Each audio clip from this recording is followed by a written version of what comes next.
al aire, Claudio. Muchas gracias. Muy buenas tardes a todos y todas. Hoy, miércoles 17 de marzo, ya son las 6:33, damos comienzo a la tercera sesión del seminario Los inicios de un marxismo latinoamericano, el itinerario de José Carlos Mariátegui, actividad que está realizada en conjunto entre el Centro de Pensamiento Iberoamericano de la Universidad del Paraíso, CEPIUB, y del ICAL.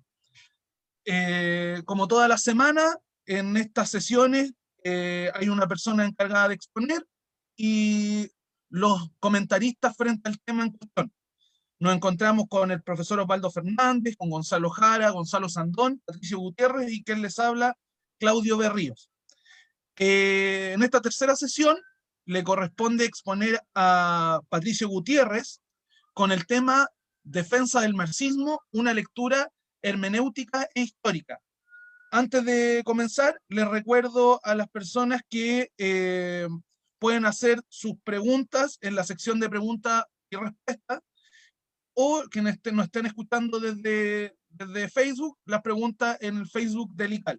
Así que con eso dejamos a Patricio Gutiérrez para que haga la exposición del día de hoy. Patricio. Dale, gracias, Claudio. Mira, trataremos de hacer una exposición que tenga que ver más bien con la estructura del texto también, las problemáticas que están ahí insertas en defensa del marxismo, y quizás profundizar después un poco, si es necesario, en el recorrido histórico que tiene defensa del marxismo, que es un texto que por esas casualidades de la vida, como hemos ya trabajado esa investigación en algún momento, su primera publicación se da en Chile, en 1934. Ese recorrido tiene un camino de múltiples circunstancias que podríamos después profundizar en ese camino. Y por qué es importante el texto de defensa del marxismo, que se inserta también en toda una discusión latinoamericana y en este caso en Chile en particular. Bien, hemos preparado una presentación más bien que invite también un poco a la reflexión del texto y también a los comentarios que se irán profundizando, con las intervenciones de los demás compañeros. Así que vamos a partir con una presentación que hemos hecho espérenme unos minutitos y Claudio la va a compartir para poder empezar. Bien, Claudio, ¿puedes compartir la presentación?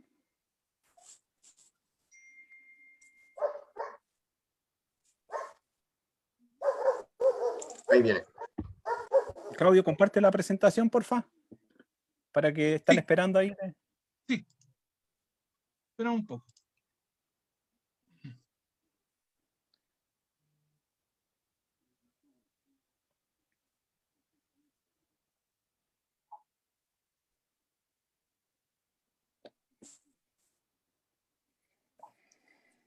Ahí está, ahí va a aparecer la presentación. Bueno, dale ahí con presentación en amplio, ampliarla, claro, ahí. Bien, el seminario, como bien lo hemos señalado, tiene varias sesiones y en este caso ahora nos toca Defensa del marxismo, que es el texto que Mariátegui escribe. Avancemos un poco en la presentación. Tiene una historia esta presentación, esta Defensa del marxismo. Bueno, Defensa del marxismo trata del conjunto de ensayos escritos originalmente entre noviembre del 27 y junio del 29 en la revista Mauta, y que originalmente se habían publicado en las revistas limeñas Mundial y Variedad. Aquí yo haría un pequeño paréntesis que después le podemos dejar información a la gente que está en línea. Este es un trabajo que realizamos, una revisión casi filológica de los ensayos aparecidos en las revistas Mundial, Variedad y Amauta, y ese fue publicado en primer texto de Defensa del marxismo, edición chilena, comentada, donde estuvieron trabajando ahí el profesor Osvaldo, Claudio y Gonzalo Jara. Entonces ahí dimos cuenta de la evolución y el contenido de Defensa del marxismo, los los párrafos, las comas, los textos que se habían agregado, los títulos y cómo esa transformación también es un proceso de evolución un poco del proyecto de Mariátegui hasta llegar hasta Defensa del Marxismo, publicado en Amauta, y posteriormente Mariátegui lo había organizado como libro.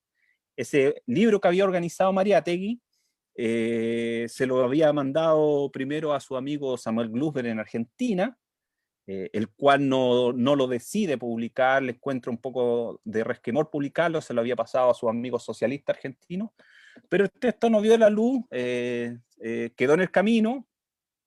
Mariátegui también lo intentó publicar en España con su amigo César Falcón, no logra publicarlo allá, y de alguna u otra manera aparece el texto publicado por una editorial de lenguas nacional y extranjera en 1934 en Chile. Ahí hemos tenido un bonito debate también y investigativo con el amigo Portocarrero, desentrañando estos recovecos de historias de quién publicó el texto en Chile. La hipótesis del compañero Portocarrero apunta a Luis Orrego Luco, lo cual no es una posibilidad, y la que más me acerca a mí, de alguna u otra manera, también puede ser la figura de Samuel Glusber. Ahí todavía falta evidencia histórica para llegar a una conclusión al respecto, pero el texto, lo cierto es que aparece en el 34 en Chile. Vamos con la otra presentación. Entonces, ese texto aparece en Chile y Defensa del Marxismo es un texto que se conoce en la época de finales de la década del 20 y comienzo del 30, básicamente hasta su publicación en Chile se conoce por la revista Mauta. El gran difusor de Defensa del Marxismo en América Latina fue la revista Mauta. Entonces, en Defensa del Marxismo, la pregunta acerca del marxismo estará supeditada a dos niveles de preocupaciones para Mariátegui. Mariátegui hace suyo una polémica internacional, que es el texto de Mann, Henri de Mann, que consta de una crítica al libro del belga Más allá del marxismo.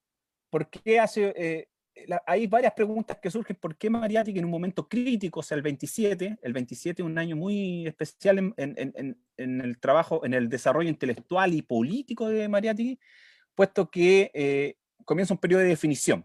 Después quizás Claudio puede profundizar ahí en el proyecto de Amauta de definición para que no se alargue esta presentación, de definición de Mariátegui en ese periodo.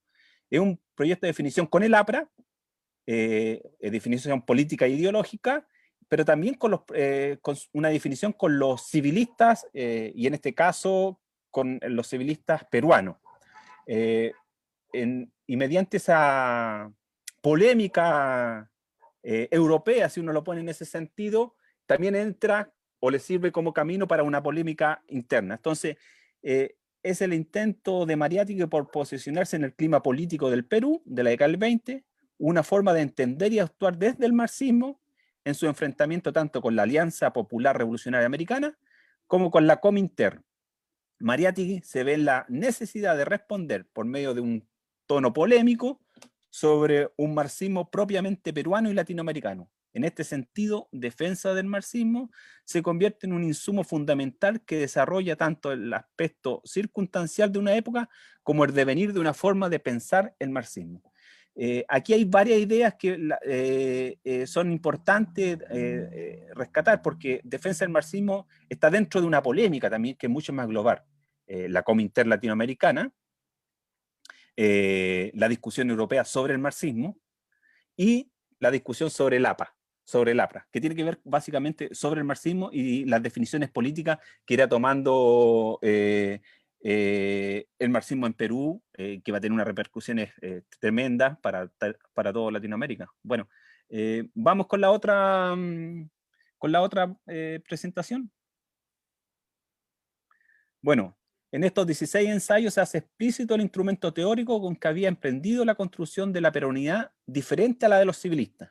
Por tal motivo, cada crítica de Mann debe leerse como una crítica a la ortodoxia oficial, puesto que más allá del marxismo es un pretexto. Cuando digo un pretexto, es es un texto que sirve para, no de pretexto, de excusa, sino que un texto que sirve para discutir tanto en el ámbito internacional como en el ámbito local peruano. Un pretexto que tiene unas capas de lectura frente a la discusión que se quiere llevar adelante. Para ingresar en la ortodoxia local, por la vía de una discusión europea, por tanto, defensa en su asedio a la ortodoxia marxista y a la ortodoxia civilista. Entonces ahí hay una primera definiciones que uno podría hacer, que defensa del marxismo también comienza, si lo digo en estos términos, después puedo avanzar, comienza como una respuesta a Henry de Man en su crítica al marxismo, haciendo en primera parte una respuesta, si uno lo mira, ortodoxa a ese libro, pero tiene diferentes capas que después Mariátegui quiere llevar adelante su conceptualización. La mirada no es ya una proclamación de fe revolucionaria que solía repetirse los 7 ensayos, tampoco como un método científico. La mirada ahora es sobre el propio instrumento, sobre el marxismo. Entonces, por eso digo que hay aquí un quiebre en el sentido de la evolución del pensamiento de Mariátegui, que ya no es una fe sobre el marxismo entregada sin un análisis o como una fe a un instrumento sin su reflexión. Aquí hay ya, Mariátegui empieza a reflexionar sobre el propio instrumento, digamos, sobre el marxismo. Sobre el marxismo, y son las preguntas de Mann, y esto es importante, que creo que una hipótesis a discutir también, son las preguntas de Mann las que Mariátegui también quiere formular al marxismo, a la propia ortodoxia. Proceso que se inserta en un periodo de la década del 20, donde había transcurrido 10 años de la Revolución Rusa, pero también muy cerca de la derrota alemana e italiana, y un momento enmarcado por los inicios de la codificación del estalinismo. Es importante entender los contextos culturales, sociales y políticos a nivel internacional y local. ¿Por qué? Porque habían pasado 10 años de la Revolución rusa y el proceso revolucionario que se esperaba que se expandiera para Europa había fracasado tanto en Alemania como en Italia. Entonces ahí viene la pregunta sobre el instrumento, si eran adecuados las estrategias políticas que el marxismo ofrecía para enfrentar otras realidades fuera de Rusia, asimismo como otras realidades que se estaban aplicando tanto en Europa como en América Latina. Es importante este periodo y este modo de analizarlo porque el marxismo ya no es, aquí voy a hacer un pequeño paréntesis, el marxismo no es un instrumento a aplicar, sino que es un proceso a construir. Entonces, y se va a ir construyendo con las propias realidades en las cuales se va insertando este proceso. Dale, Claudio, con la otra presentación. Entonces, ¿qué señala de Mann en el prólogo a su edición alemana? Para entender de dónde viene el proceso de crítica de Madrid. Y de Mann señala ahí en su prólogo a la primera edición alemana, dice, aunque este libro trata de una materia científica, su forma se aparta en lo posible de la usada habitualmente en las obras doctas. En realidad, este libro es un fragmento de autobiografía espiritual. La liquidación del marxismo, que aquí proclamo, no hace sino reproducir la fase de una crítica que atacó mis propias convicciones. Este libro es el producto de una crisis de evolución intelectual que abarca unos 20 años y que obedece más que a la lectura, a lo experimentado durante mi actuación en el movimiento obrero. Apenas si trato cuestiones que no se hayan planteado como casos de conciencia. Después vamos a explicar un poquito este prólogo. Por ello, la crítica de mis propias convicciones marxistas ha pasado del orden de la ciencia al de la conciencia. No me es posible ofrecer como una simple y nueva interpretación de postulados científicos el resultado de una crisis que siento como una liberación interior, como un renacimiento moral. Dale con la otra presentación. Dice, todo progreso intelectual, estamos hablando en el mismo prólogo, presupone la acción psicológica de una crítica consciente antagónica. Es este el único medio de separar lo que es de lo que no es, dejando al porvenir el cuidado de lo que es. Después de la crítica, continuará siendo la síntesis. No vivirá sino en la medida en que la antítesis le haya permitido, para que la continuidad de lo que se conserve todavía vivo en la doctrina antigua pueda ser reconocida en su verdadero valor es necesario que sufra el choque de un ataque franco, hay pues que prestar las ideas nuevas en una forma que acentúe lo que las separa de las doctrinas antiguas, antes que aquello que las une. Y aquí viene una cosa importante, dice. Además quiero expresar desde ahora lo que de otro modo no se revelaría al lector, sino poco a poco. Se trata para mí de una crítica del marxismo más que bien que de una crítica de Marx. Aun cuando cito textos de Marx para ilustrar mi tesis, mi objetivo no es juzgar a Marx, sino al marxismo. Pero para ser puras, ha de aislarse cada día más de la influencia de la política práctica y de las tendencias de las grandes corrientes intelectuales. Como consecuencia, acude cada vez más a la crítica de los textos, las querellas de las interpretaciones y la discusión de principios abstractos. Cada vez que se ve estreñida a afrontar un hecho práctico, se hace casuística, intentando siempre justificar el hecho con el sistema, como verificar el sistema con los hechos. Es importante estos párrafos que leí del prólogo a la edición alemana, porque está contenido ahí, en Demann hace una inversión. En Marx está, por ejemplo, Marx señala de que no se puede leer una época por la experiencia propia, porque eso se pierde la perspectiva de la totalidad, diríamos. Entonces, en este sentido, Demann, su experiencia es su lectura del marxismo. Pero en esa experiencia, esa lectura del marxismo, lo lleva a criticar el propio marxismo. ¿Qué ve Mariátegui ahí?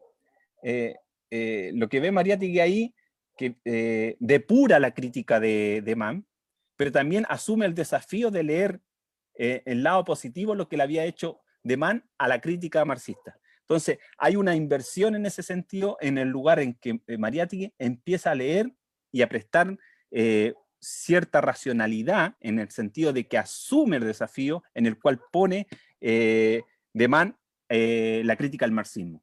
Dale, Claudio, con la otra presentación. Mariátegui toma el desafío de Mann, pasar del plano de la ciencia a la conciencia.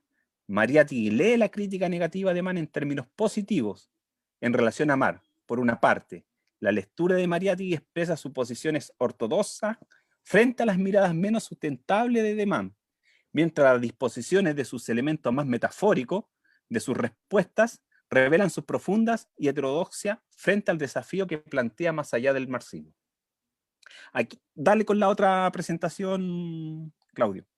Entonces, ¿qué vemos en defensa del marxismo entonces en este sentido? Que hasta el momento hemos visto diferentes planos en los cuales Mariátegui va a responder al texto de Mann. En defensa del marxismo, Mariátegui señala, no vale la pena enumerar otras ofensivas menores, operadas con idénticos o análogos argumentos o circunstancias en las relaciones del marxismo como una ciencia dada, la del derecho verbi gracia. La herejía es indispensable para comprobar la salud del dogma. Algunas han servido para estimular la actividad intelectual del socialismo, cumpliendo una oportuna función de reactivo. De otras, puramente individuales, ha hecho justicia implacable el tiempo. Y aquí es importante detenerse en este párrafo porque ahí está una de las claves del pensamiento y la osadía que abre Mariátegui en defensa del marxismo.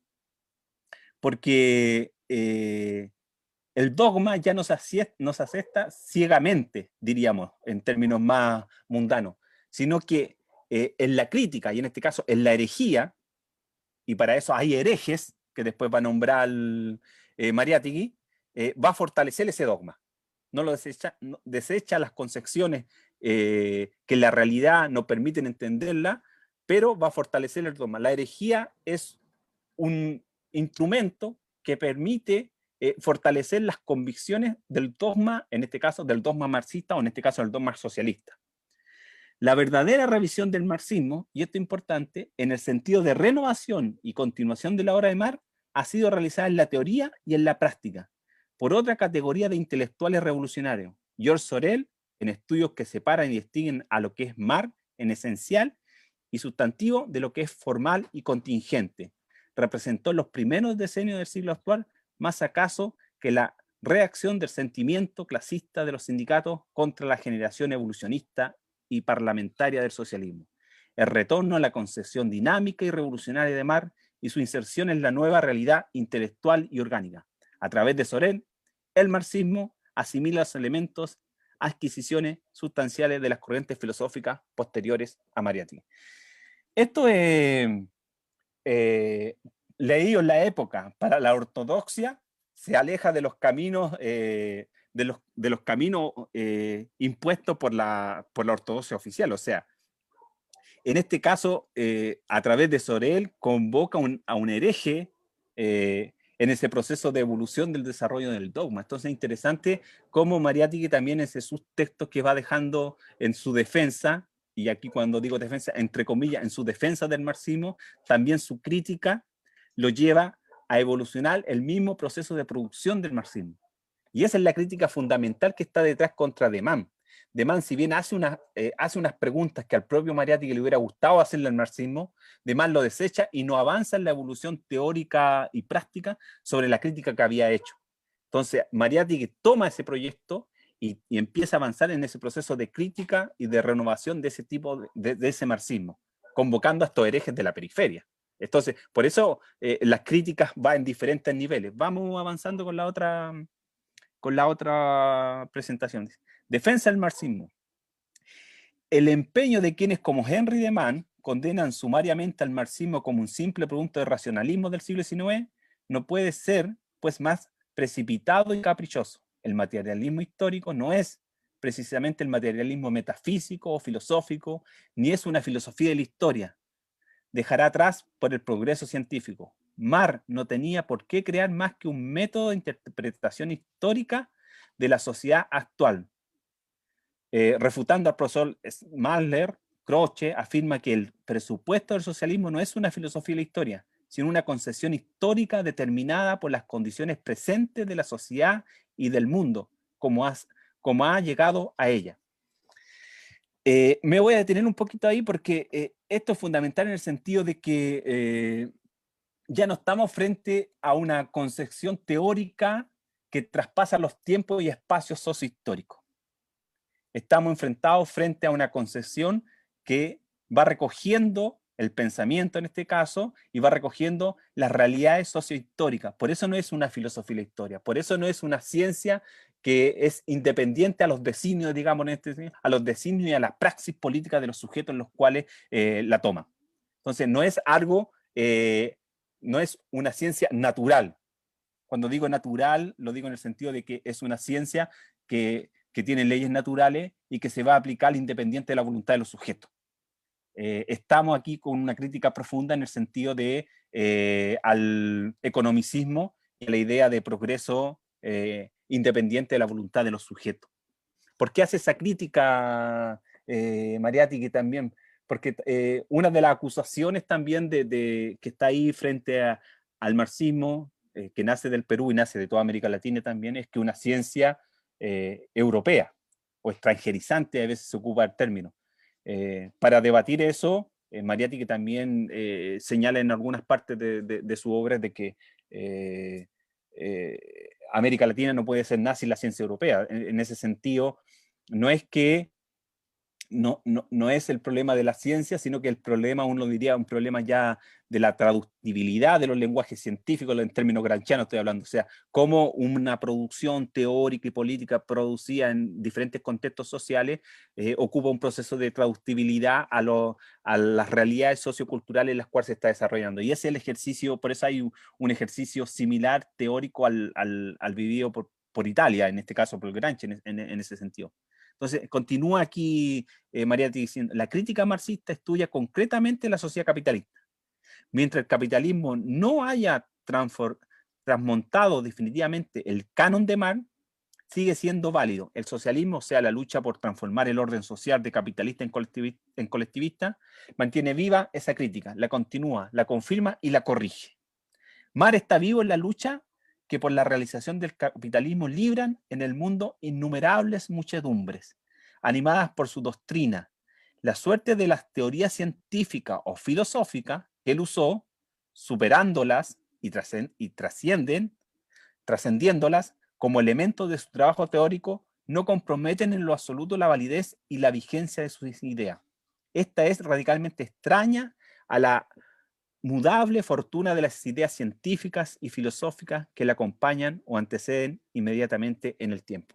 Entonces, esto es fundamental, o sea, vuelve con la misma idea, la refuerza, no se puede condenar en este sentido o traducir literalmente, cuando digo traducir literalmente, lo que se pensó para una realidad sociohistórica y se aplique en este sentido en América Latina o en otro lado, porque ahí estaríamos con la receta de que si hubo una revolución en un lado, aplicamos la receta en otro y el mundo se plagaría de revoluciones y el socialismo llegaría mediante una receta. Entonces, lo que está aquí dando cuenta es del proceso de producción, de cómo producir un marxismo que se inserte en un proyecto nacional, rescatando ese proceso nacional. O sea, por eso Defensa del Marxismo también es como la culminación teórica política, diríamos, de ese gran trabajo periodístico que venía haciendo, y uno lo puede enlazar directamente con los 7 ensayos. ¿En qué sentido? Que los 7 ensayos es el estudio concreto de esa realidad peruana. Entonces aquí está cómo se va reconstruyendo ese proceso, cómo construir ese tipo de marxismo que sea necesario en el sentido con las luchas políticas, teóricas y prácticas de las sociedades en las cuales se está enfrentando. Es lo que está ahí detrás de esta discusión con defensa del marxismo. Dale, Claudio, con la otra presentación. Defensa del marxismo. Marx no se propuso nunca la elaboración de un sistema filosófico, nos dice Mariátegui en Defensa del Marxismo, sino de un método de interpretación histórica destinado a servir de instrumento a la actuación de sus ideas políticas y revolucionarias. Marx no tenía por qué crear más que un método de interpretación histórica de la sociedad actual. La crítica marxista estudia concretamente la sociedad capitalista. Es el trabajo que Mariátegui hace con los 7 ensayos. Mientras el capitalismo no se haya transformado definitivamente en canon de Marx, sigue siendo válido el socialismo. O sea, la lucha por transformar el orden social de capitalista en colectivista mantiene viva esa crítica, la continúa, la confirma y la corrige. O sea, y aquí hay otro horizonte debajo. O sea, hay una práctica política. Es en la práctica política, es la lucha política para construir una sociedad mejor, que también se inserta esa lucha de Marx. Y esa práctica política, que se entiende también, tiene que ver con las condiciones sociales objetivas, digamos, entre comillas, objetivas, que se dan en cada lugar. Y en el caso peruano, esos sujetos llamados a hacer esa lucha de transformación hacia el socialismo, lo ve en lo excluido y en lo explotado del pueblo peruano. Y en este caso, muy bien, ya lo hemos hablado largamente, está esta idea del indio, el indio como sujeto transformador y portador de ese nuevo socialismo. Dale, Claudio. Entonces, lo que venimos señalando es que en defensa opera una crítica en diferentes niveles de profundidad conceptual. Marxismo, por un lado, revisionismo, ortodoxia, heterodoxia, dogma y herejía. Entonces, estas categorías vienen a penetrar en este lenguaje en el cual se estaba convirtiendo y codificando un tipo de marxismo. Por eso están adelantados a su época Mariátegui frente a un tipo de marxismo que llegaba como manual, si lo ponemos en términos bien simples para explicar el problema. En este sentido, Defensa del Marxismo tiene varias capas de lectura, como señalamos en el principio. La pregunta, ¿qué se tiene que defender del marxismo? Obviamente en esta idea de revisionismo y marxismo. El desafío que subyace es por el socialismo en el Perú, pero a la vez es pasar cuenta a la ortodoxia marxista, es decir, a las categorías de análisis en las cuales el marxismo enfrenta sus realidades. Es en esta instancia que se piensa el marxismo no como una teoría acabada, sino como un instrumento de análisis, como una praxis que constituye al sujeto que la asume, como método de análisis, pero también como propuesta cultural a las respuestas, y las respuestas vendrán desde ahí, de la novedad del objeto, de poner a prueba el campo conceptual del marxismo con la realidad, mediante un asedio a la ortodoxia, convocando categorías conceptuales pertenecientes a otros horizontes conceptuales y categoriales fuera del marxismo. Por eso es importante esas convocaciones que hace Mariátegui, o sea, convocar a Sorel, por ejemplo. Por otro lado, si uno analiza las construcciones históricas que tiene Mariátegui, que están los 7 ensayos, pero que también está en esta categoría, era un lector de Govetti. Govetti, el historiador liberal italiano. Entonces, ahí hay una construcción en la cual Mariátegui va a ir convocando para comprender la realidad en la cual se inserta su construcción sobre esta peruanidad que se basa en construir este socialismo. Dale con la otra presentación, si es que nos queda alguna. Bueno, desde esta perspectiva, la dinámica interna de la heterodoxia conceptual convocante va fortaleciendo el horizonte categorial del marxismo. De tal perspectiva, el marxismo aflora no como una defensa del mismo, sino como un cuerpo teórico que se piensa con la realidad concreta de un aquí y una ahora. Y es por eso que es una lectura original, no producto de categorías conceptuales que se aplican, sino de categorías conceptuales que se producen en la reflexión crítica de esa realidad. Esa es la profundidad de su análisis, y es la pregunta sobre el socialismo y su sujeto histórico, en el caso peruano, el indio. Es pensar, como diría Marx, en que lo concreto es concreto porque es la síntesis de múltiples determinaciones, por tanto, unidad de lo diverso. Yo lo dejaría ahí porque hay muchos horizontes por donde profundizar sobre defensa del marxismo. Hay todo un trabajo, diría yo, histórico de cómo se produce defensa del marxismo, que lo hemos trabajado en otras presentaciones, pero aquí yo creo que hay una serie de preguntas que nos llevan a pensar defensa del marxismo como ese horizonte culmine de reflexión teórica y política que nos ofrece Mariátegui, y por eso es considerado uno de los teóricos más importantes, o el primer marxista latinoamericano, que se encuentra ahí señalado en múltiples investigaciones. Lo dejaría ahí para ver si hay un poco una presentación o preguntas y reflexiones de parte de los demás compañeros. Muchas gracias, Patricio, por la presentación acerca de el desarrollo interno de defensa del marxismo. Bien, vamos a pasar a los comentarios de los demás expositores. Les recuerdo a las personas que nos están escuchando, tanto por Facebook como por acá en Zoom, pueden dejar sus preguntas en Facebook, en el Facebook del ICAL, y en Zoom, acá en la sección preguntas y respuestas. Vamos a partir con el profesor Osvaldo. Profesor Osvaldo, si usted quiere hacer algún comentario en torno a lo que expuso Patricio y en torno en general a la defensa del marxismo. Ya, sí.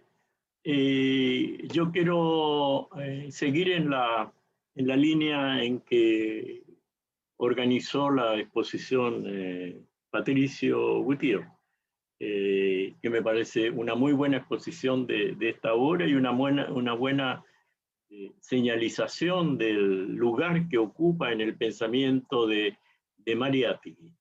Es decir, una obra que no son simples ensayos de defensa, sino también de desarrollo creador del marxismo. Yo voy a hacer una suerte de trabajo filosófico, ¿no? Es mi manera de analizar los textos, tomando en cuenta el primer ensayo y el ensayo 15. El primer ensayo, si ustedes lo leen con atención, van a darse cuenta de que funciona a través de 3 parejas de conceptos, ¿no? 3 parejas que serían 3 oposiciones binarias, ¿no?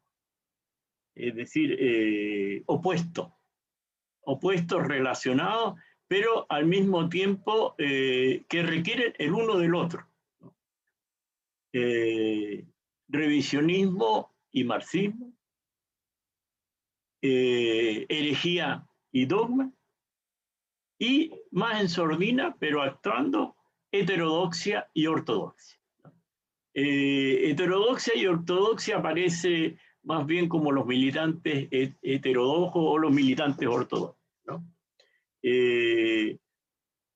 Ahora, en este primer ensayo, la inmensa novedad de Mariátegui es reivindicar el papel productivo como creador de pensamiento del revisionismo. Ahora, no lo dice inmediatamente hablando del revisionismo, lo dice metafóricamente en la cita que Patricio leyó, ¿no? Hablando de la herejía, ¿no? La herejía y el dogma funcionan como metáforas con las cuales trabaja Mariátegui para explicar lo que él quiere decir en la relación entre marxismo y revisionismo. Partamos de la base que en el momento en que Mariátegui escribe, ¿no? Y todavía hoy, ¿no? El revisionismo es la negación del marxismo, o es algo que no tiene nada que ver con el marxismo, es una deformación muy grave, es decir, la acusación de revisionista en una época determinada significaba una suerte de excomunión, ¿no? Del mundo teórico del marxismo. En ese sentido, entonces, la audacia en este texto es enorme, ¿no? Porque toma la palabra revisionismo y a través de la herejía, que es la metáfora que actúa como sinónimo ahí, lo reivindica, ¿no? Lo reivindica. Ahora, ¿qué es lo que hace en esta reivindicación? ¿Por qué lo reivindica, ¿no? Lo reivindica porque ve en la herejía el movimiento de la teoría. Y en cambio ve en el dogma la detención de la teoría. El dogma repite continuamente lo mismo, ¿no? Es decir, el dogma reafirma, ¿no? El Padre Nuestro se dice igual desde tiempos inmemoriales, ¿no? Nada ha cambiado, nadie le agrega una frase, ¿no? Eso está en el plano entonces de una heterodoxia, de una ortodoxia religiosa, ¿no? Ahora, la herejía, en cambio, es aquello que avanza hacia perspectivas o zonas no admitidas por el dogma, ¿no? Y que la herejía se constituya enlazador del dogma significa que la herejía permite que el dogma avance, se modifique, ¿no? Ahora, en el primer ensayo él reivindica entonces esta función de la herejía, ¿no? Reivindica a los militantes heterodoxos, eso lo viene haciendo ya desde el año 25, a finales del año 25, cuando escribe la reseña sobre Unamuno. Él dice que no se fíe Unamuno de los militantes ortodoxos, ¿no? Que están apegados al dogma, por así decirlo, ¿no? Sino vea más bien qué es lo que están haciendo los militantes heterodoxos, ¿no? Los que están modificando entonces el marxismo, ¿no? Ahora, en este sentido, entonces, en ese primer ensayo, habría un movimiento que va de la herejía hacia el dogma, que va de la herejía a producir modificaciones en el dogma. ¿Cómo entender este proceso? Yo lo entiendo de la siguiente manera, es decir, estamos hablando de la relación entre la teoría y el objeto, ¿no? La teoría y el objeto. Ahora, la teoría, la intención de todo trabajo teórico, científico, es detener el objeto. Detener el objeto para fijar sus momentos, analizarlo, etc. Pero el objeto no se detiene, ¿no? El objeto no acepta esta detención de la teoría. Eso forma parte a veces de la vanagloria de los teóricos, pero el objeto mismo se mueve, ¿no? El capitalismo que conoció Marx no es el capitalismo que nosotros conocemos, ¿no? Y si Marx viviera en estos momentos, estaría escribiendo otros aspectos del capitalismo que no analizó en los escritos que alcanzó a elaborar sobre el capitalismo del siglo XIX, de ese momento triunfal del capitalismo, ¿no? Ahora, todos los objetos se mueven, ¿no? Y dijimos también, hemos hablado de que la realidad peruana supone el problema del indígena. El problema del indígena es un objeto que se mueve. Son relaciones que se mueven, relaciones que van cambiando. Los indígenas que conoció Mariátegui no son los indígenas de ahora, ¿no? Y entonces requieren de un trabajo distinto, de un trabajo que, siguiendo las líneas directrices fundamentales de Mariátegui, aborde el problema desde las nuevas perspectivas, ¿no? En ese sentido, entonces, Mariátegui se dio cuenta de que la teoría tenía que avanzar hacia ese movimiento del objeto. Y esa función se la da a la herejía. Ahora, ¿qué hace en el artículo 15, en el ensayo 15? En el ensayo 15, criticando un poco la petición del pensamiento, de la libertad del pensamiento que hablan los intelectuales, ¿no? Y del derecho a una plena libertad de pensar, Mariátegui dice sí, pero atención, ¿no? Una herejía sin referencia a un dogma es un voltigeo inútil, ¿no? Que se da vuelta en sí mismo y no avanza hacia nada. La herejía necesita del dogma, ¿no? Es decir, no hay herejía sin dogma, ¿no? Entonces, hay en Mariátegui una reciprocidad dialéctica entre este movimiento creador de la herejía y este movimiento que retiene el momento del análisis del objeto para, por así decirlo, establecer un peldaño que permita avanzar hacia el siguiente, ¿no? En ese sentido es que yo veo que en esta obra Mariátegui avanza de forma notable en el pensamiento teórico marxista, ¿no? Diciendo cosas que otros no han dicho, ¿no? Entonces, creo que hay que tener en esa dimensión el pensamiento de Mariátegui. Y mucho más se puede decir leyendo estos ensayos, pero yo quería señalar fundamentalmente eso, ¿no? La herejía es la expresión del movimiento del objeto y el dogma es la necesidad, ¿no? De retener ese movimiento para poder analizar. Eso. Muchísimas gracias por su intervención, profesor Osvaldo, en torno a esta lógica del movimiento entre el dogma y la herejía. Seguimos con los comentarios. Gonzalo Sandón, si quieres hacer algún comentario.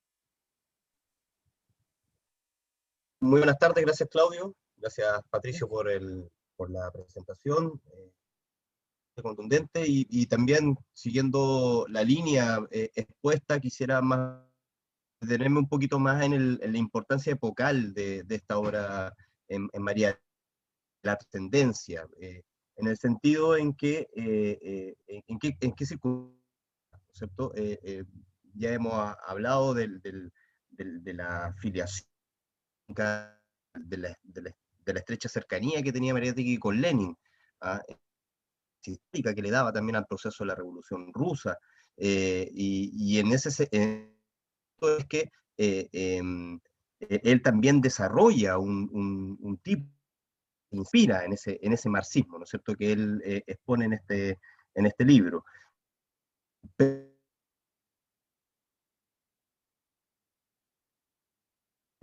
Desarrollado. Lenin había muerto el 24, ¿no es cierto?, y ya se está conformar, inaugurar un marxismo sovietista,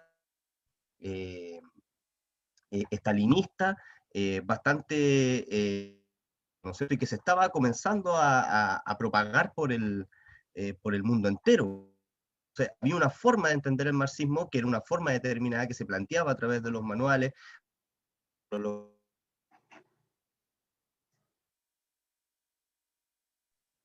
Gonzalo Sandón, disculpa, se corta el audio. Quizás sería recomendable no sé, una recomendación quizás el apagar la cámara y solamente te escuchamos para que... Ya. ¿Mm? Puede ser una opción. Sí. ¿Ahí me escuchan mejor? ¿Sí? Sí, Gonzalo. Sí, adelante. Claudio, tengo nuevamente inconvenientes, por favor me avisa, vale.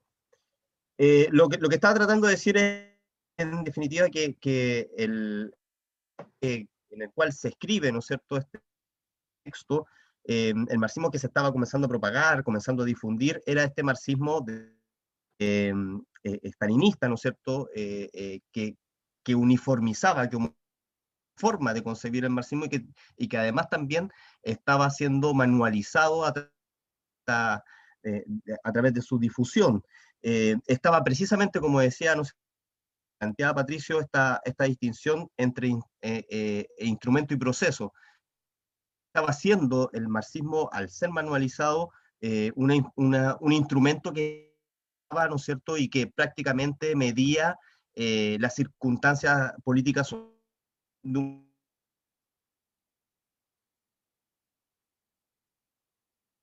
mecánica, los aspectos que concernían al marxismo, por lo tanto entendido como un proceso, como un método de análisis, o más bien como lo que yo creo que en eso también se acerca mucho Mariátegui con Gramsci, como opción del mundo, a una forma de concebir el mundo y que al ser una forma de concebir el mundo, por lo tanto es un modo de vida, es una forma de hacer, es una forma de pensar, una forma de actuar, de intervenir con respecto a nuestra propia realidad.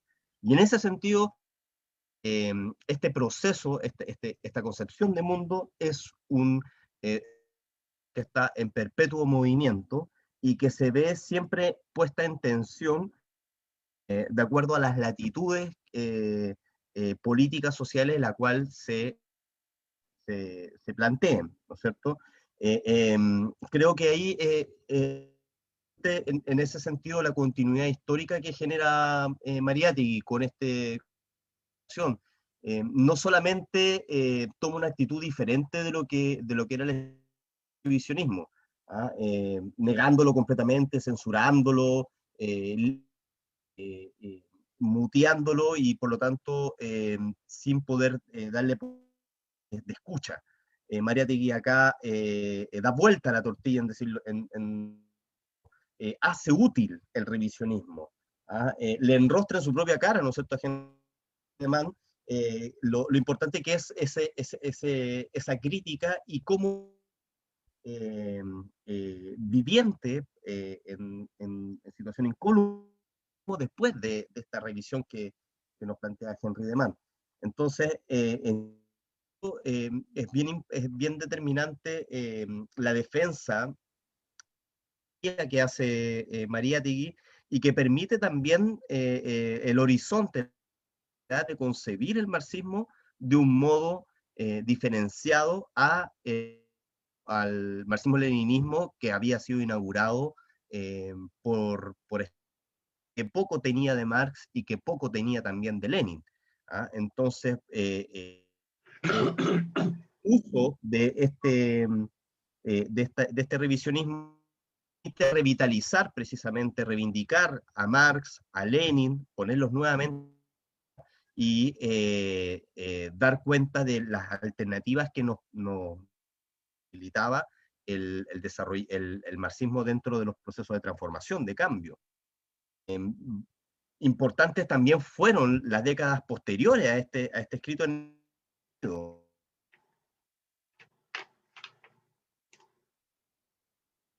la gran marcha, ¿no es cierto?, de Mao en China, donde hacía apocalíptico, como sentenció Mariátegui, moviliza a muchedumbres por distintos lados, se comenzó a hacer carne en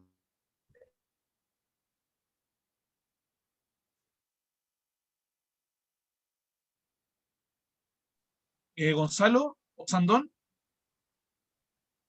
las lecturas de Gonzalo, Mariátegui, ¿sí? lo último Tengo, no se escuchó. Tuviste algunos problemas. Si puedes, los últimos 30 segundos. ya, gracias, Claudio.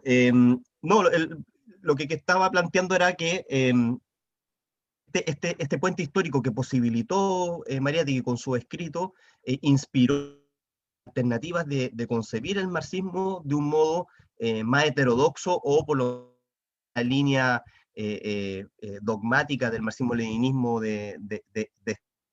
y posibilitó no solamente que también el proceso se similar de otro modo, como es el caso, por ejemplo, de los procesos movimientos revolucionarios latinoamericanos, que buena parte de ellos también hicieron uso o se inspiraron de las lecturas también de Mariátegui, tanto de los 7 ensayos sobre la realidad peruana, pero también de este texto de Defensa del Marxismo, así como a través de los artículos en la revista Mauta.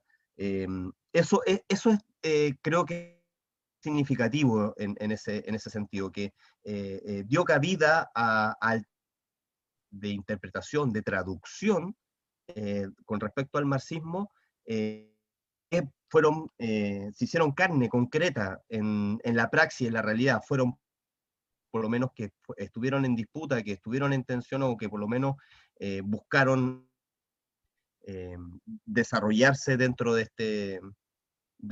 esta serie. ¿Okay? Más bien, desarrollar esa idea me interesaba, destacar la continuidad histórica que permitió Mariátegui y cómo su heterodoxia alimentó, nutrió a políticos posteriores también en la realización de la conformación de sus proyectos políticos en lo que respecta a alternativas al chica soviética que estaba siendo bastante hegemónica en ese sentido, en el ámbito teórico marxista. Eso pues, muchas gracias, Claudio. Gracias, Gonzalo Sandón, por tu intervención.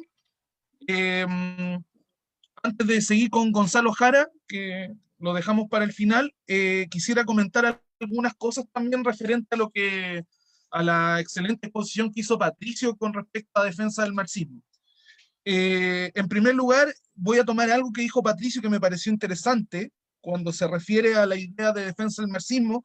Patricio dice, estamos frente a una concepción que va recogiendo el material histórico, es decir, si hay algo que está presente en defensa del marxismo y en gran mayoría de los trabajos de Mariátegui, está en la constante presencia de lo material, de lo histórico, del aquí y el ahora. Y bueno, eso también es necesario en el momento en que uno analiza defensa del marxismo, posicionarlo en el contexto histórico peruano. ¿Ya? ¿En qué sentido? Las publicaciones de defensa del marxismo aparecen en el año 1928. La primera aparición del primer artículo es en el número 17 de la revista Mauta. Ahí comienzan a aparecer defensa del marxismo.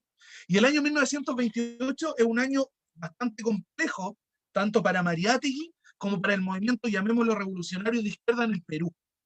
Por un lado, el año 28 ocurre la ruptura entre Mariátegui y Víctor Raúl Haya de la Torre, fundador del APRA. ¿Ya? El APRA, que era vista como una alianza que nació entre el año 23 y 24, buscaba unificar a todo un gran movimiento vanguardista de izquierda revolucionaria en torno a esta alianza. El año 28, Víctor Raúl Haya de la Torre se encuentra en el exilio y en México envía lo que se conoce como Plan de México, en el cual manifiesta que el APRA como alianza se transforma en partido político. Y comienzan con unos manifiestos, uno que aparece en Abancay y otro que aparece en Juliaca, que son ciudades de Perú, donde van las propuestas de este partido de Víctor Raúl Haya de la Torre, ya no alianza, sino partido. Y eso ya va a ser la discusión que va a comenzar con Mariátegui y que va a terminar en una ruptura definitiva entre el APRA y Víctor Raúl Haya de la Torre y el grupo de Mariátegui. ¿Por qué? Porque Mariátegui siempre pensó en el APRA con esta lógica de alianza, como esta lógica de un aglutinamiento natural que iba a dar forma a un movimiento organizado y cohesionado. En ese momento, 1928, aún no se tenía claro. ¿Ya? Posterior a esta ruptura con el APRA, Mariátegui funda el Partido Socialista Peruano, ¿ya? En respuesta, porque se encuentra con un grupo de gente, que es el colectivo Amauta, y son otros colaboradores y colaboradoras que están en Amauta, que no son del APRA, y que Mariátegui decide unificarlos políticamente en torno al Partido Socialista Peruano. Este Partido Socialista Peruano, además, se inscribe como partido anexo a la Tercera Internacional. La Tercera Internacional, para que un partido fuera de la Tercera Internacional, debía aceptar los 21 puntos. Entre uno de esos 21 puntos se encontraba la idea de transformar en esos partidos nacionales en partidos comunistas, Partido Comunista de Chile, Partido Comunista de México, etc. Mariátegui se anexa al Partido Socialista Peruano a la Tercera Internacional, pero sin aceptar, por ejemplo, ese punto. Ya no es el Partido Comunista Peruano, sino el Partido Socialista. Y eso, a su vez, junto con otras cosas, van a generar también un roce entre las propuestas de Mariátegui con las propuestas de la Tercera Internacional. ¿Ya? Y en último lugar, en el año 28, tenemos lo que es la fuerte represión que en ese momento está generando la dictadura de Augusto Leguía en Mariátegui y sus compañeros y compañeras. En esos años Mariátegui se le intervenían las cartas, Mariátegui tenía que dar otras direcciones, que le enviaran cartas a nombre de otras personas, porque la represión de Leguía, de esa dictadura que duró hasta el año 30, fue muy fuerte. Esa dictadura duró 11 años, de 1919 a 1930. Entonces, frente a toda esta discusión, la ruptura con el APRA, la fundación del Partido Socialista, las discusiones posteriores, años 29 y 30, que va a tener el Partido Socialista de Mariátegui con la Tercera Internacional y la fuerte represión de Leguía, entra en contexto estos textos que son defensa del marxismo. Y entran en la revista Mauta, que no es algo casual. En primer lugar, es el espacio natural de Mariátegui. Mariátegui es el director de la revista, él también escribe en otras revistas, como en Variedad, como en Mundial, donde aborda temas internacionales en la revista Variedades, y la sección Peruanicemos el Perú en Mundial, pero Amauta es su espacio natural. Sin embargo, eso no es lo más importante, porque lo más importante es que al colocar en discusión, como bien lo señaló Patricio, el texto de Henry Deman, Más allá del marxismo, está posicionando una discusión que está ocurriendo en Europa con el texto de Henry Deman, que la está posicionando en el contexto latinoamericano y peruano en particular. Es decir, entendiendo que la revista Mauta es una revista de polémica, es una revista de discusión, no hay un programa definido donde estén claros los principios a nivel partidista o clasista, sino que es un espacio de debate. La defensa del marxismo viene ahí a irrumpir en un tono polémico, a poner este punto del marxismo en discusión. Por lo tanto, como bien dije, esta discusión que es de carácter internacional, que lo está teniendo Henry Deman por medio del libro Más allá del marxismo, Mariátegui lo posiciona en el terreno de lucha nacional.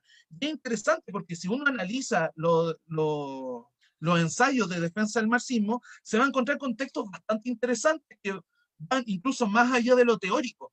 Por ejemplo, quería poner en colación el ensayo 5. El ensayo 5 es un ensayo que hace Mariátegui en defensa del marxismo acerca del socialismo belga, en razón a que Henry Deman, como escribió el libro Más allá del marxismo, él era belga y participó de un movimiento socialista belga. Mariátegui historiza el socialismo en Bélgica. ¿Ya? Mariátegui lo coloca como un paréntesis. Él comienza el ensayo diciendo a sus lectores que estas discusiones acerca de defensa del marxismo se va a hacer un paréntesis porque él quiere analizar la situación belga. Y lo que analiza en ese socialismo belga es un socialismo que estuvo muy marcado por la socialdemocracia.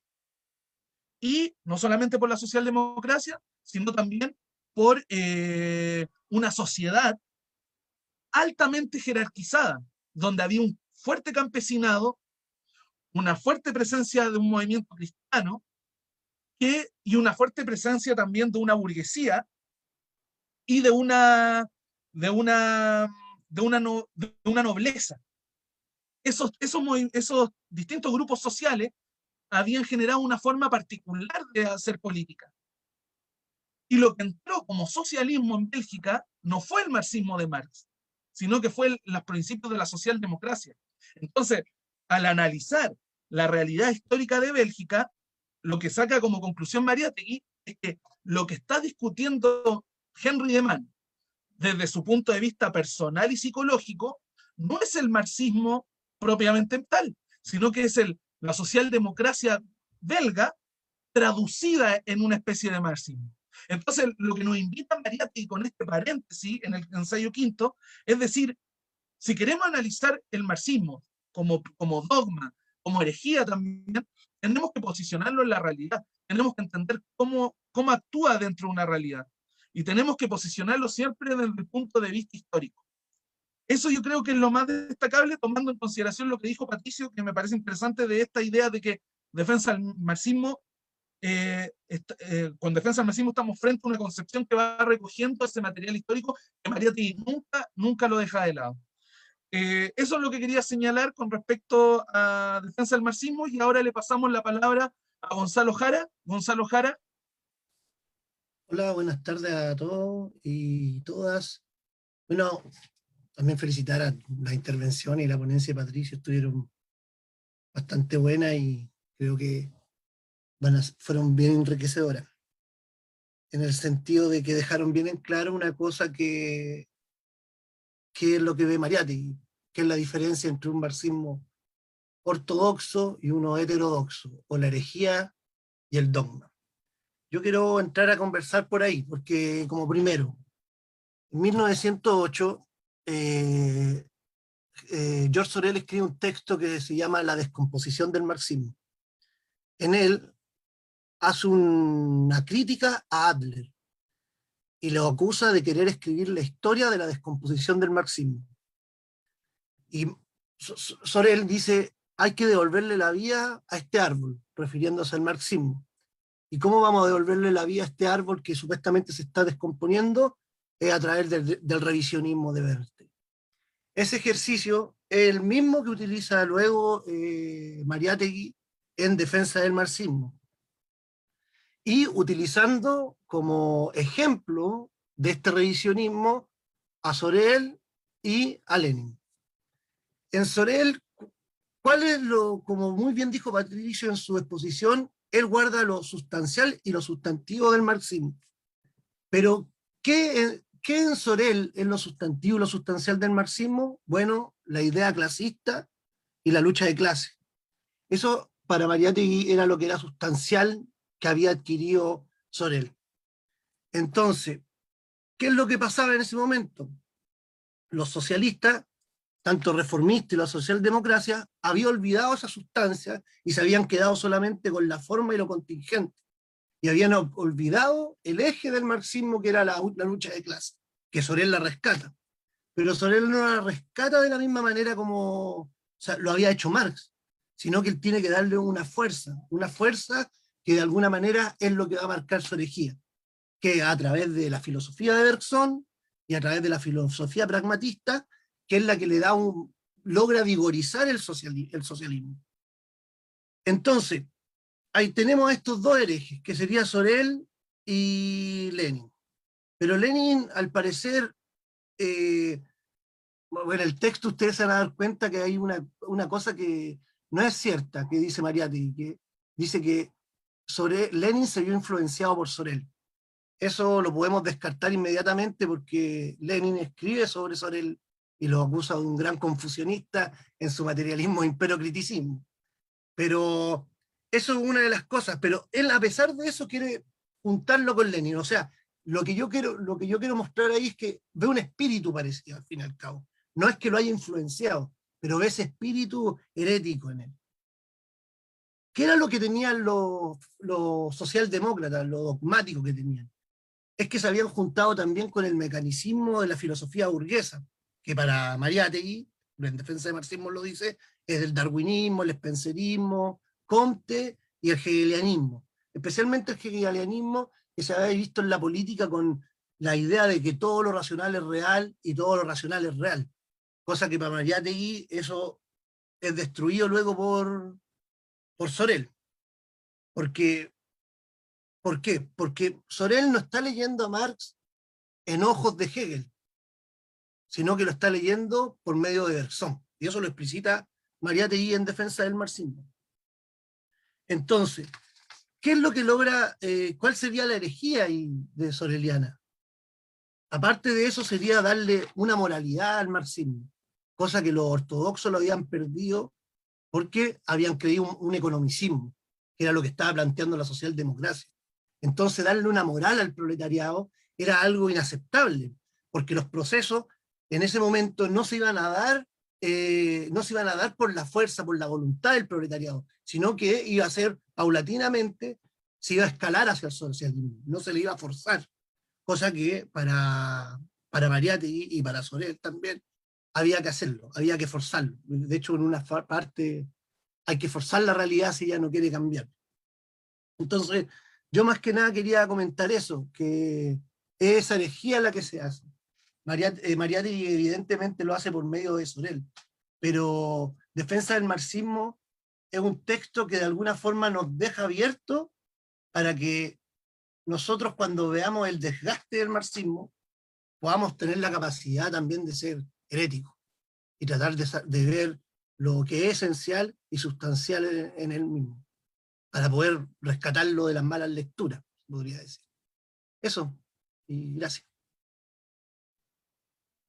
Muchísimas gracias, Gonzalo, por tu intervención con respecto a la presencia de Sorel en Mariátegui y en defensa del marxismo.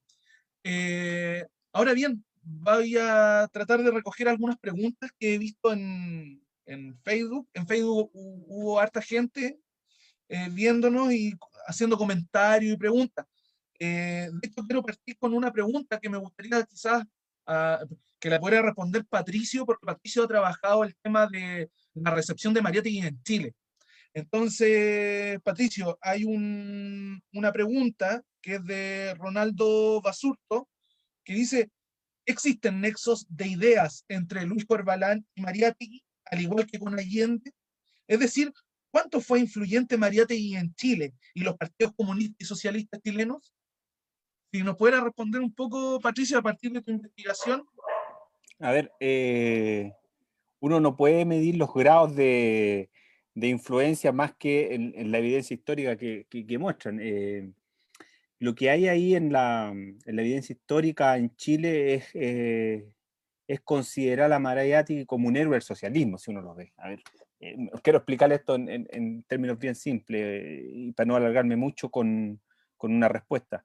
La influencia de Mariátegui está dada en que hay un recorrido, digámoslo, intelectual post-muerte, en vida y en muerte de Mariátegui, de circulación de las ideas no solo de Mariátegui, sino que la circulación de las ideas de los intelectuales latinoamericanos en términos generales.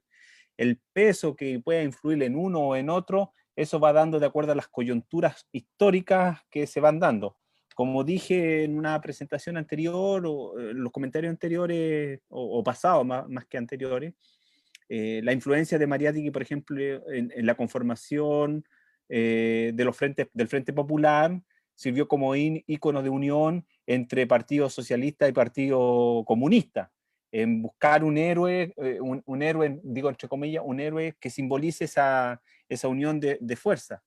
Y aquí quiero decir que sigue avanzando, o sea, cada aniversario o conmemoración de un año de la muerte de Mariátegui está representada en toda la literatura de izquierda. O sea, hay homenajes que se levantan desde el Partido Comunista, el Partido Socialista, las facciones filo-trotskistas, desde una literatura también progresista, digamos, entre comillas, por ejemplo, las revistas Babel o las revistas literarias, que rescatan la figura de Mariátegui en diferentes aspectos que le interesa a ellos. Entonces, la influencia que tiene es medida en la medida de que sirve, y aquí digo sirve como utilización, a construir diferentes coyunturas políticas y sociohistóricas. Entonces, no hay una lectura que uno diga, uno no puede observar la lectura fina, digamos, la lectura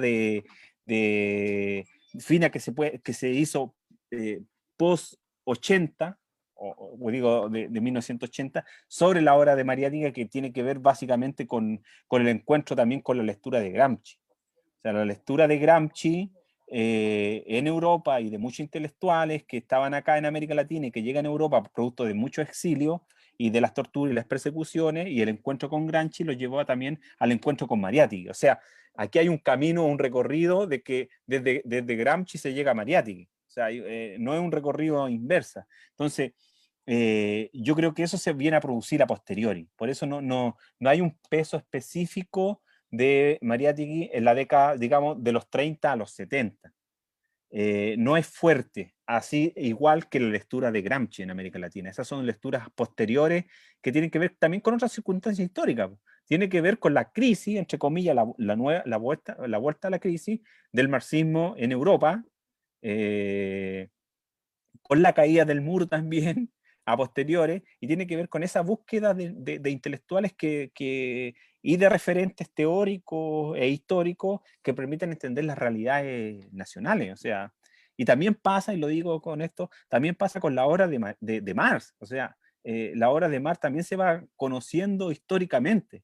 Entonces, la apropiación teórica y política de un Marx que no se conocían antes los grundices, se los conocieron en los 30, después de las traducciones al español que se conocían de Marx, entonces los sujetos van operando teórica y políticamente con el material que disponen.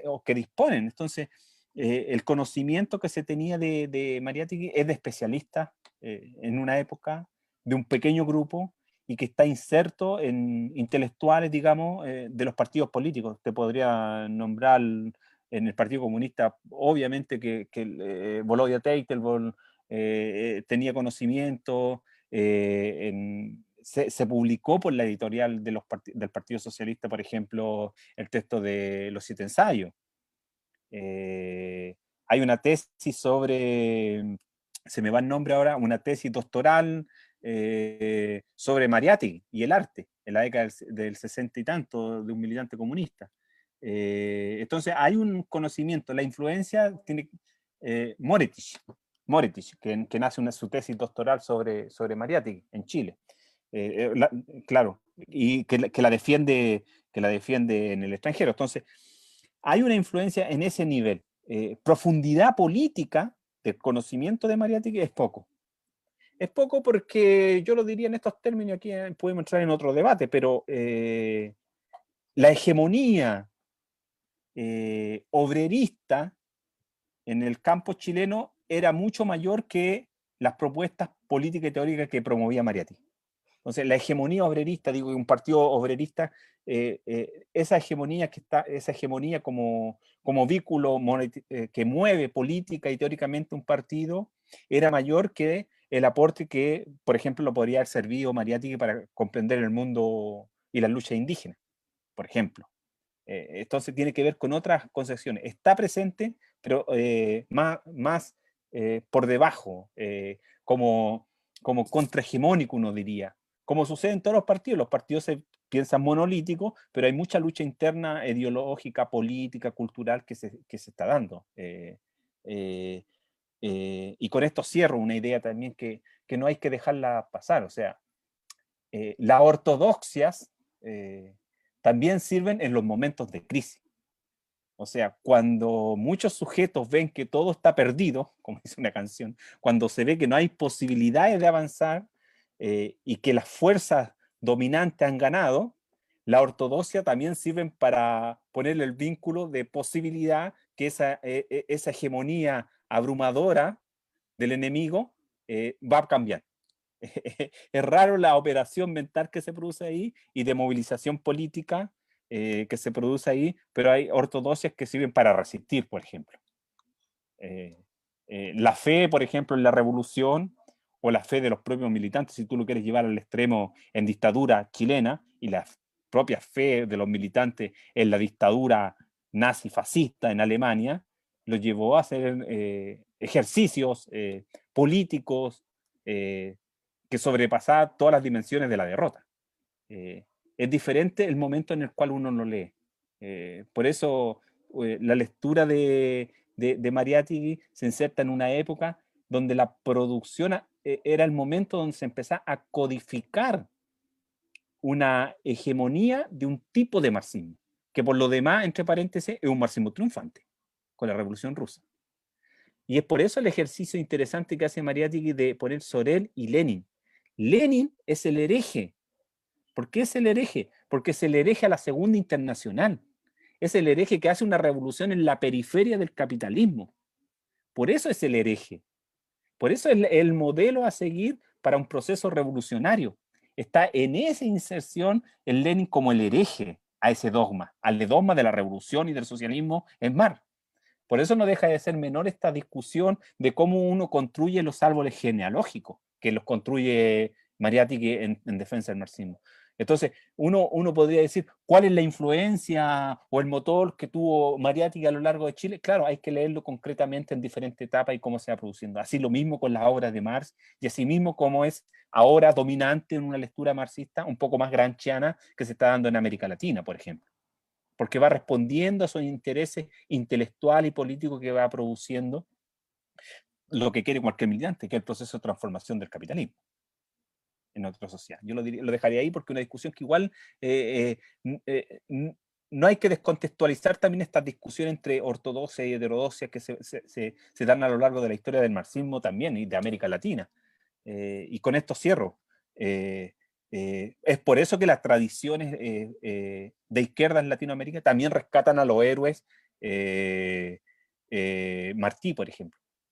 O sea, rescatan a los héroes nacionales latinoamericanos. Entonces van construyendo genealogías que permitan romper las hegemonías liberales por una parte, después la hegemonía oligárquica y también la hegemonía ahora actual, la hegemonía neoliberales. Entonces yo lo pondría en esos términos la pregunta que hace el compañero ahí.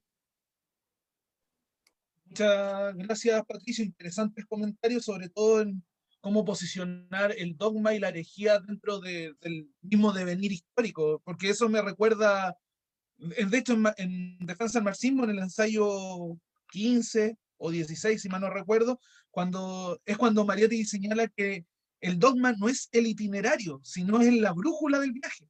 Y en tal sentido, como tú señalabas, en momentos de crisis, en la ortodoxia o el dogma terminan siendo el fundamento necesario para mantenerse en pie y seguir en una lucha, más allá de la heterodoxia en sí.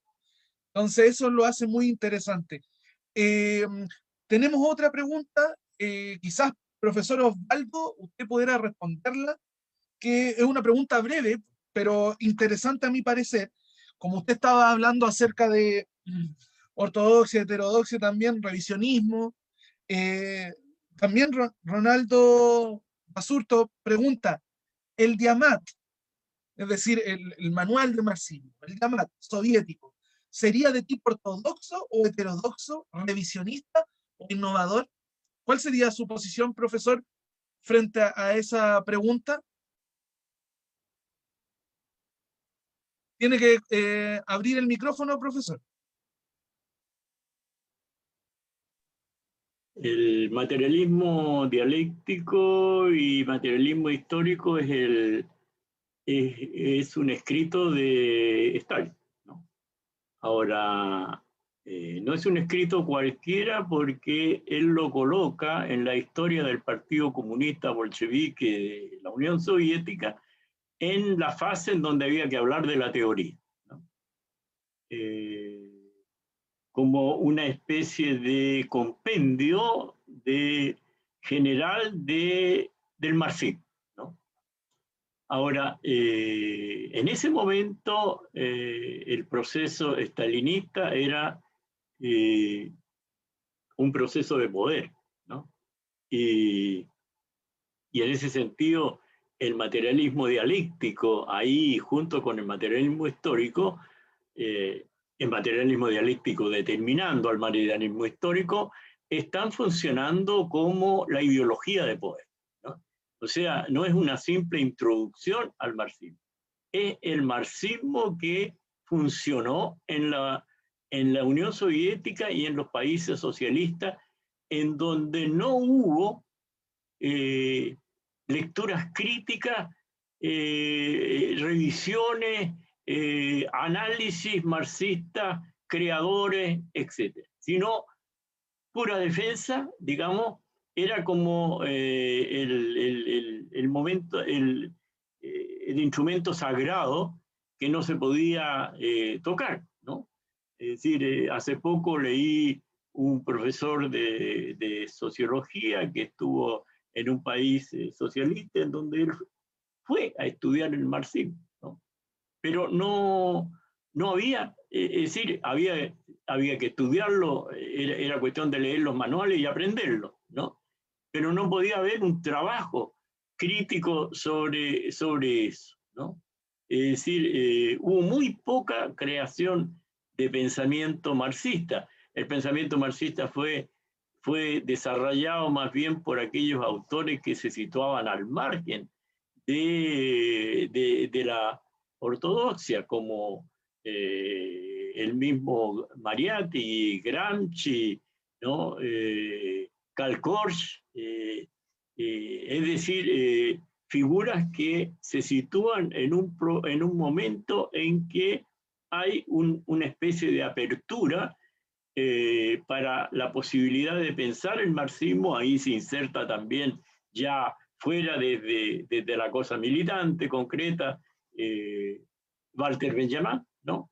Es un momento en que ha cesado el peso ideológico de la Segunda Internacional y todavía no comienza con mucha fuerza el peso ideológico del estalinismo, ¿no? En ese momento hay una suerte de interreino que es un momento bastante creador en los años 20, que justamente nos da en América Latina a José Carlos Mariátegui y en Italia a Antonio Gramsci, ¿no? Después viene una cerrazón de nuevo hasta el momento en que se acaban los países, es decir, el socialismo real, ¿no? El momento que implosa el socialismo real, ¿no? Que es algo que se consumió desde dentro, ¿no? Entonces, en ese sentido es que el materialismo dialéctico, tal como está formulado por Stalin y como se siguió trabajando en los manuales, es una codificación del pensamiento de Hegel, es digamos, un achatamiento de algunas ideas de Hegel, es una versión muy simplista, ¿no? En donde se hablan de 4 leyes de la dialéctica, etc. Recuerdo que Roger Galopin empezó diciendo, bueno, pueden haber muchas más, etcétera, etcétera, ¿no? Forma parte indudablemente de la ortodoxia. Ahora, Marx no habló nunca ni de materialismo dialéctico ni de materialismo histórico, ¿no? Él formuló en un escrito lo que se puede entender como materialismo histórico, pero el que le dio el nombre fue Engels, ¿no? Ahora, el que habló de materialismo dialéctico fue un obrero, ¿no? Dixon, ¿no? Y que, bueno, Marx y Engels lo comentaron, dijeron que era notable, ¿no? Que un obrero dijera esas cosas, ¿no? Pero no usaron el término, ¿no? Ni Marx usó nunca el término de materialismo dialéctico ni de materialismo teórico. Esa es una codificación, una creación de Stalin, ¿no? Ahora, a propósito, hay que entender lo siguiente, ¿no? Algo que se dijo. Cuando se habla de marxismo-leninismo, refiriéndose a los manuales y al manual que generó Stalin, hay que entender de que ahí faltaba algo que se insinuaba, ¿sí? Y que se dijo mucho en la época: marxismo, leninismo, estalinismo, ¿no? Entonces desaparece esto con el desaparecimiento o digamos el periodo del deshielo, todo eso, pero el alma, es decir, digamos, como dice, desapareció el gato, pero quedó su sonrisa, ¿no? Y esa sonrisa es el estalinismo que está ahí latiendo detrás de aquella forma, ¿no? O sea, lo que yo propongo es que hay que leer a Marx, hay que leer a Lenin, hay que leer a Gramsci, hay que leer a Mariátegui, ¿no? Y ninguno de ellos son creadores de sistemas ni creadores de estructuras que valgan de una vez y para siempre, ¿no? Son, como dice Gramsci, refiriéndose a Marx y a él mismo, despiadados autocríticos, ¿no? Es decir, gente que está continuamente revisando sus ideas por una cosa muy evidente: el marxismo está atento, de nuevo vuelvo a decir lo que dije, a objetos que se mueven, ¿no? Y en ese sentido, entonces, tiene que estar atento al movimiento del objeto, ¿no? Y ser muy autocrítico en la elaboración de eso. Muchas gracias, profesor. En vista del tiempo, a ver, vamos a dejar una sola pregunta que... Perdona. Sí, profesor. Que hay una pregunta que yo vi ahí y que habla sobre que creo que sería interesante responderla. Aquí. Tiene razón. Mirta Bruno, ¿cierto? Sí. Sí, Mirta Bruno pregunta: ¿qué personas, grupo o corriente rescata a Mariátegui y aplica su pensamiento en las sociedades actuales de Latinoamérica o en algunos países? No sé, Mira, profesor. lo que yo, por eso te dije, lo que yo pensé cuando ella hizo la pregunta es, primero, invitarla a, tú tienes la referencia exacta, a que vea la digitalización, no sé cómo llamarle a eso, que hizo José Carlos Mariátegui Nieto sobre Amauta, en donde hay unos cuadros y unos esquemas que están en internet y que muestran qué autores latinoamericanos intervinieron en Mariátegui, de qué países habló la revista Amauta, etc. Lo que yo recuerdo es que Mariátegui le prestó una atención particular a la Revolución Mexicana, ¿no? Es eso lo que yo más me recuerdo como preocupación por una situación política y personas de otro. Pero yo creo que Patricio y Claudio deben conocer más, digamos, bueno, Mariátegui se carteaba con bolivianos también, ¿no? En ese sentido estaba atento a lo de Bolivia, ¿no?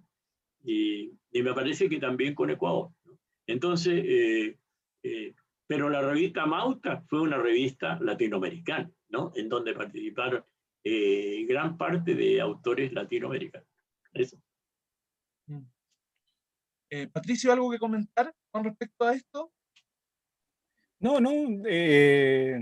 señalar básicamente que, claro, que en la revista Mauta ahí están los nexos intelectual y político en todos los sujetos latinoamericanos más importantes de la época, o sea, pasando desde Argentina con Glusberg y su vínculo con Waldo Frán, quien prologa la edición chilena, y digamos, entre paréntesis, la edición chilena tiene un ensayo más, que dimos cuenta ahí por qué se había producido un ensayo más frente a la peruana, y los vínculos intelectuales están dados a lo largo del continente, o sea, de eso hay mucho material ya construido, histórico, están las cartas de Mariátegui con todos los intelectuales que la editó Mellis, Antonio Mellis. Entonces hay una circulación, más bien invitaría, como dice el profe ahí, y tú pusiste, Claudio, a leer esa literatura donde están los vínculos, la influencia, las relaciones que tenía Mariátegui con los latinoamericanos. Sí, de hecho aquí coloqué, y para los que están escuchando en Facebook, la página es www.mariategui.org. Ahí ustedes pueden ver las cartas, ahí está toda la documentación que se rescató de Mariátegui, que está subida de manera digital, están los escritos de él, se encuentra también una sección muy interesante, que fue un trabajo bien arduo, me imagino que el haberlo hecho, que es la revista Mauta, que está dividida por autores y autoras, está dividida por regiones, quien leía a Mauta, quien recibía a Mauta, quien escribía a Mauta, y ustedes pueden ver ahí gráficos que se han hecho con respecto a eso, que es muy, muy interesante. También encontramos imágenes, cuadros y pinturas que estaban en la revista Mauta, como señalaba el profesor Osvaldo, así que es muy recomendable. Acá Mirta Bruno señala: gracias, me refiero a la actualidad, ¿dónde está por revisarse? Miren, lo que yo podría decir con respecto a eso, más bien desde el punto de vista intelectual, no desde el punto de vista como de movimiento político o movimiento social. pero a nivel intelectual, bueno, recordando a los que actualmente están trabajando en Mariátegui, bueno, acá está el profesor Osvaldo, que el profesor Osvaldo ha sido uno de los que más ha trabajado en Chile, la figura de Mariátegui. En Perú hay un grupo interesante de personas, jóvenes sobre todo, que están trabajando también a Mariátegui. Bueno, también los textos, a pesar de que falleció hace poco, pero los textos de Aníbal Quijano fue un sociólogo peruano que también trabaja mucho y se basa mucho en su teoría sobre la colonialidad del poder, que es un concepto que él trabajó, y también trabaja con Mariátegui. Y bueno, en sí, dentro del área de estudios latinoamericanos, pasa y hay un rescate gigante de Mariátegui en distintos temas. Una página también interesante a revisar, hay muchos trabajos sobre que personas actualmente están trabajando en Mariátegui, es la página Cátedra Mariátegui, que está dirigida por Sara Beatriz Guardia, que es una profesora de Perú. Ella tiene esa página, Cátedra Mariátegui, donde los boletines que ella publica pueden ver los últimos trabajos de personas que a lo largo de América Latina y Europa están trabajando en Mariátegui. También se lo recomiendo. Así que eso.